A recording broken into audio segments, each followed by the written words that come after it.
Hello friends, welcome to Mubashira's recipe. ஆட்டுக்கால் குழம்பு எப்படி செய்வதுன்னு பார்க்கலாம் ஃப்ரெண்ட்ஸ். என்னோட சேனலை சப்ஸ்கிரைப் பண்ணாதவங்க சப்ஸ்கிரைப் பண்ணிடுங்க. என்னோட வீடியோ பிடிச்சிருந்துச்சின்னா லைக்கை கொடுங்க.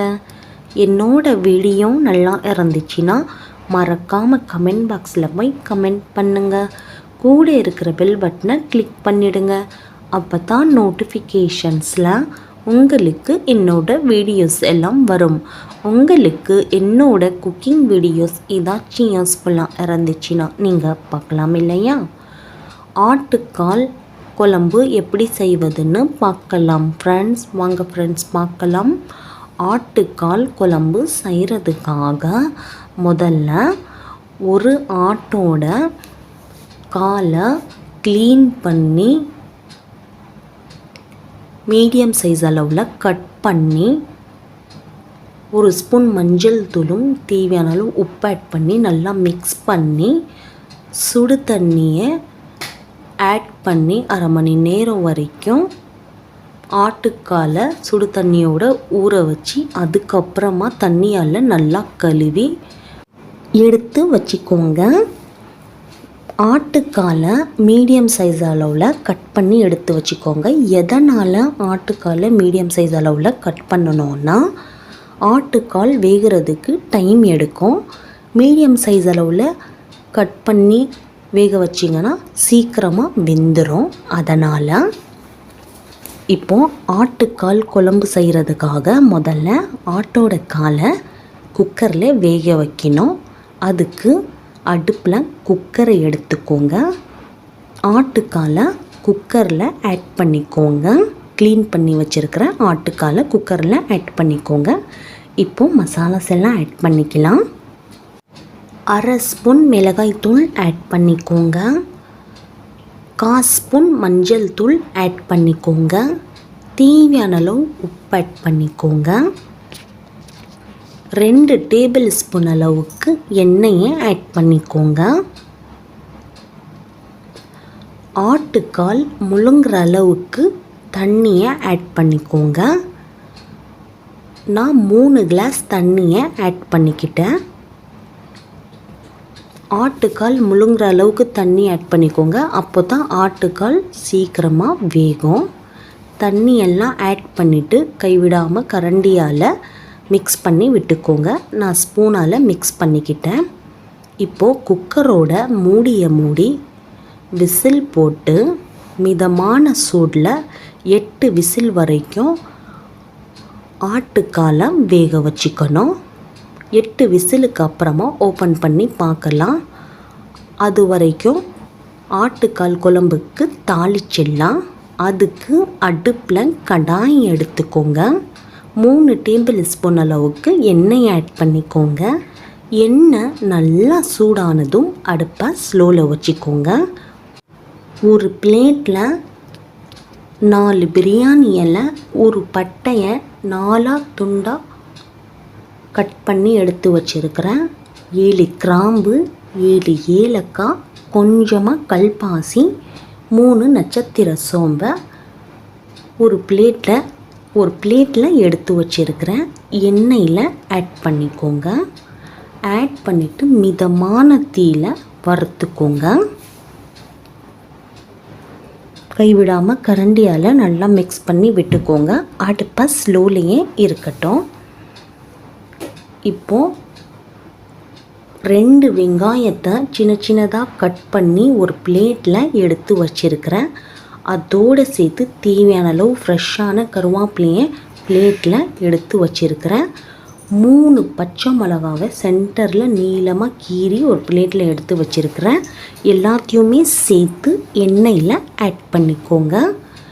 ஆட் பண்ணிவிட்டு தேவையான அளவு வெங்காயம் சீக்கிரமாக வதங்கிறதுக்காக உப்பை ஆட் பண்ணிக்கோங்க. ஆட் பண்ணிவிட்டு கைவிடாமல் கரண்டியால் நல்லா மிக்ஸ் பண்ணி விட்டுக்கோங்க. அடுப்பை ஸ்லோலையே இருக்கட்டும். வெங்காயமோட நிறம் பொன்னிறமாக மாறுற வரைக்கும் எண்ணெயில் வதக்க விடணும். இப்போது வெங்காயமோட நிறம் பொன்னிறமாக மாறிடுச்சு. இஞ்சி பூண்டு விழுந்த ஆட் பண்ணிக்கலாம்.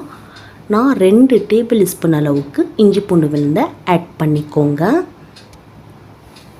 இஞ்சி பூண்டு விழுந்தை ஆட் பண்ணிவிட்டு 2 வெங்காயம்னா 2 தக்காளியை சின்ன சின்னதாக கட் பண்ணி ஒரு பிளேட்டில் எடுத்து வச்சுருக்கிறேன். அதுவும் கடாயில் ஆட் பண்ணிக்கோங்க. ஆட் பண்ணிவிட்டு கைவிடாமல் கரண்டியால் நல்லா மிக்ஸ் பண்ணி விட்டுக்கோங்க. மிதமான தீயில வெங்காயமும் தக்காளியை வதக்க விடணும். இஞ்சி பூண்டு விழுந்தோட பச்சை வாசனை போய் நல்லா வதங்கி வரணும். இப்போது இந்த அளவுக்கு வதங்கி இருந்தாலே போதும். மசாலாஸ் எல்லாம் ஆட் பண்ணிக்கலாம். 1 ஸ்பூன் மிளகாய்த்தூள் ஆட் பண்ணிக்கோங்க. 2 டேபிள் ஸ்பூன் அளவுக்கு மல்லித்தூள் ஆட் பண்ணிக்கோங்க. 1 டேபிள் ஸ்பூன் அளவுக்கு சோம்புத்தூள் ஆட் பண்ணிக்கோங்க. 1/4 ஸ்பூன் மஞ்சள் தூள் ஆட் பண்ணிக்கோங்க. 1 ஸ்பூன் கரம் மசாலா தூள் ஆட் பண்ணிக்கோங்க.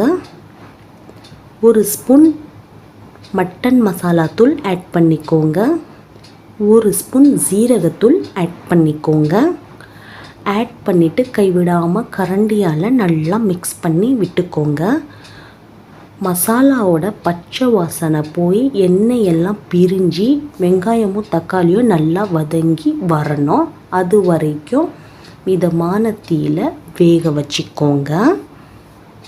வெங்காயமும் தக்காளியும் வேகிற வரைக்கும் குக்கரில் 8 விசில் வந்துருச்சு. குக்கரோட மூடியை ஓப்பன் பண்ணி பார்த்துடலாம். கைவிடாமல் கரண்டியால் நல்லா மிக்ஸ் பண்ணி விட்டுக்கோங்க. அடுப்பை மிதமான சூட்லேயே இருக்கட்டும். கரண்டியால் ஆட்டுக்காலை எடுத்து காட்டுறேன் பாருங்கள். ஸ்பூனால் நல்லா அழுத்தி காட்டுறேன். 80% சூப்பராக வெந்திருக்கு. மீது 20% குழம்புக்கு தாளிப்போம் இல்லையா, அப்போது ஆட் பண்ணி வேக வச்சுக்கலாம். இப்போது வெங்காயமும் தக்காளியும் நல்லா வதங்கி மசாலாவோட பச்சை வாசனை போய் எண்ணெயெல்லாம் பிரிஞ்சு வந்திருக்கு. கைவிடாமல் கரண்டியால் நல்லா மிக்ஸ் பண்ணி விட்டுக்கோங்க. வேக வச்சிருக்கிற ஆட்டுக்காலை கடாயில் ஆட் பண்ணிக்கோங்க. ஆட் பண்ணிவிட்டு கைவிடாமல் கரண்டியால் நல்லா மிக்ஸ் பண்ணி விட்டுக்கோங்க. மிதமான தீயில 10 நிமிஷம் வரைக்கும் மசாலாஸோட ஆட்டுக்காலை வேக வச்சுக்கோங்க. எந்த அளவுக்கு மசாலாஸில் ஆட்டுக்கால் சேருதோ அந்த அளவுக்கு ஆட்டுக்கால் குழம்பு ரொம்ப ருசியாகவும் டேஸ்ட்டாகவும் இருக்கும். ஆட்டுக்கால் வேகிற வரைக்கும் குழம்போட கன்சிஸ்டன்சி கெட்டியாகிறதுக்காக தேங்காயை அரைச்சி ஆட் பண்ணிக்கலாம். அதுக்கு மிக்ஸி ஜாரை எடுத்துக்கோங்க. நான் அரை முடி தேங்காயை கட் பண்ணி 1/2 கிளாஸ் தண்ணி ஆட் பண்ணி நல்லா ஸ்மூத்தாக மெலிசாக அரைச்சி மிக்ஸி ஜாரில் எடுத்து வச்சுருக்கிறேன். பாருங்கள், ரொம்ப கெட்டியாகவும் இல்லாமல் ரொம்ப தண்ணியாகவும் இல்லாமல் அளவோடு இருக்கணும். இந்த அளவுக்கு ஸ்பூன் அளவில் எடுத்து காட்டிகிட்டு இருக்கேன். தேங்காய் தான் அரைச்சி ஆட் பண்ணணும்னு அவசியம் இல்லை. நீங்கள் இதுக்கு பதிலாக முந்திரி கூட அரைச்சி ஆட் பண்ணிக்கலாம், உங்கள் விருப்பம்தான். இப்போது 10 நிமிஷம் ஆயிடுச்சு. குழம்பு வெந்துட்டு இருக்கு. இப்போ அரைச்சி வச்சிருக்கிற தேங்காய் விழுதை குழம்புல ஆட் பண்ணிக்கோங்க. ஆட் பண்ணிவிட்டு தேவையான அளவு ஃப்ரெஷ்ஷான மல்லித்தலையை சின்ன சின்னதாக நறுக்கி ஒரு பிளேட்டில் எடுத்து வச்சுருக்கிறேன். கடாயில் ஆட் பண்ணிக்கோங்க. ஆட் பண்ணிவிட்டு கைவிடாமல் கரண்டியால் நல்லா மிக்ஸ் பண்ணி விட்டுக்கோங்க. 1/4 கிளாஸ் அளவுக்கு தண்ணி ஆட் பண்ணி மிக்ஸி ஜாரில் ஆட் பண்ணி கடாயில் ஆட் பண்ணிக்கோங்க. ஆட் பண்ணிவிட்டு மிதமான தீயில இந்த மாதிரி கொதிப்பு வரும்போது சென்டரில் கடாயோட மூடியை மூடி 10 நிமிஷம் வரைக்கும் 10லேருந்து 15 நிமிஷம் வரைக்கும் ஆட்டுக்கால் குழம்பை வேக வச்சுக்கோங்க. இப்போது 15 நிமிஷம் ஆயிடுச்சு. கடாயோட மூடியை ஓப்பன் பண்ணி பார்த்துடலாம். கைவிடாமல் கரண்டியால் நல்லா மிக்ஸ் பண்ணி விட்டுக்கோங்க. ஆட்டுக்காலை எடுத்து காட்டுறேன் பாருங்கள். சூப்பராக வெந்து வந்திருக்கு. பூ போல் அந்த அளவுக்கு சாஃப்டாக இருக்குது. ஆட்டுக்கால் குழம்பு ரெடி ஆயாச்சு. மிதமான தீயில குழம்ப 5 நிமிஷம் வரைக்கும் வேக வச்சுக்கோங்க. 5 நிமிஷத்துக்கு அப்புறமா அடுப்பை ஆஃப் பண்ணிக்கோங்க. கரண்டியால் குழம்போட கன்சிஸ்டன்சி எடுத்து காட்டிகிட்டு இருக்கேன் பாருங்கள். ரொம்ப கெட்டியாகவும் இல்லாமல் ரொம்ப தண்ணியாகவும் இல்லாமல் அளவோடு இருக்குது. சூப்பரான சுவையான டேஸ்டான குழம்பு ரெடியாகி வந்திருக்கு. ஆட்டுக்கால் குழம்பு ரெடி ஆயாச்சு. சிம்பிளான ரெசிபி, ரொம்ப டேஸ்ட்டாக இருக்கும். வீட்டில் கண்டிப்பாக ட்ரை பண்ணி பாருங்கள் ஃப்ரெண்ட்ஸ். இந்த டிஷ்க்கு சைட் டிஷ்ஷாக ஆட்டுக்கால் குழம்பு சாப்பிட்டா ரொம்ப ருசியாகவும் டேஸ்ட்டாகவும் இருக்கும்னு நான் சொல்கிறேன். ஒயிட் ரைஸோடு சேர்த்து சாப்பிட்டிங்கன்னா அட்டகாசமாக இருக்கும். தேங்காய் பால் சாதத்துக்கு சூப்பராக இருக்கும். புலாவுக்கு சூப்பராக இருக்கும். பிரேக்ஃபாஸ்ட் டின்னர் ரெசிபீஸில் ரோட்டிக்கு, சப்பாத்திக்கு, தோசைக்கு, இடியாப்பத்துக்கு, இட்லிக்கு, ஆப்பத்துக்கு, ஊத்தாப்பத்துக்கெல்லாம் சூப்பரான சைட் டிஷ் காம்பினேஷனாக இருக்கும். அந்த அளவுக்கு டேஸ்ட்டாக சூப்பராக சுவையாக இருக்கும். வீட்டில் கண்டிப்பாக ட்ரை பண்ணி பாருங்கள் ஃப்ரெண்ட்ஸ். எல்லாருக்குமே பிடிக்கும். ஓகே ஃப்ரெண்ட்ஸ், உங்களுக்கு என்னோடய ரெசிபி பிடிச்சிருந்துச்சின்னா என்னோடய சேனலை சப்ஸ்கிரைப் பண்ணாதவங்க சப்ஸ்கிரைப் பண்ணிவிடுங்க. என்னோடய வீடியோ பிடிச்சிருந்துச்சின்னா லைக்கை கொடுங்க. என்னோடய வீடியோ நல்லா இருந்துச்சுன்னா மறக்காமல் கமெண்ட் பாக்ஸில் போய் கமெண்ட் பண்ணுங்கள். கூட இருக்கிற பெல் பட்டனை கிளிக் பண்ணிவிடுங்க. அப்போ தான் நோட்டிஃபிகேஷன்ஸில் உங்களுக்கு என்னோடய வீடியோஸ் எல்லாம் வரும். உங்களுக்கு என்னோடய குக்கிங் வீடியோஸ் ஏதாச்சும் யூஸ்ஃபுல்லாக இருந்துச்சுன்னா நீங்கள் பார்க்கலாம் இல்லையா? ஓகே ஃப்ரெண்ட்ஸ், நாளைக்கு புது வீடியோவில் புது ரெசிபியுடன் நாளைக்கு நான் உங்களை சந்திக்கிறேன். அதுவரைக்கும் பபாய்.